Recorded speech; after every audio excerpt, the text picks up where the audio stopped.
Nazario দিনহো কাকাদের পর ব্রাজিলে যে দলটা ছিল, নেইমারের মতো স্কিল, দানি আলভেসের মতো ডেডিকেটেড প্লেয়ার, থিয়াগো সিলভার মতো ওয়াল, মার্সেলোর মতো ম্যাজিক্যাল পাস, ডেভিড লুইসের সেই দৌড়, উইলিয়ান অস্কারের ম্যাজিক, কৌতিনহোর মতো ডি বক্সের বাহির থেকে কিক, এসব আর ব্রাজিল ম্যাচে দেখা যায় না।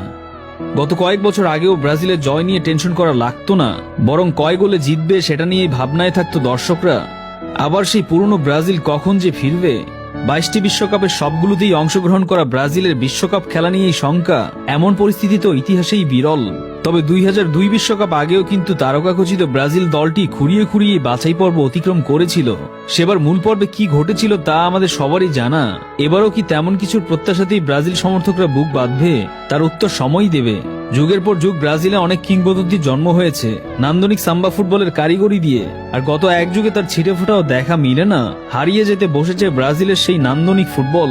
ডোরিবাল 13 ম্যাচে মাত্র 6টাতে জিতেছে। এটা কি ব্রাজিল ফুটবলে মানায়? এইরকম একটা স্ট্যাট দেখার পরও প্রেসিডেন্ট বলেছে 26 পর্যন্ত নাকি ডাগ আউটে সেই থাক।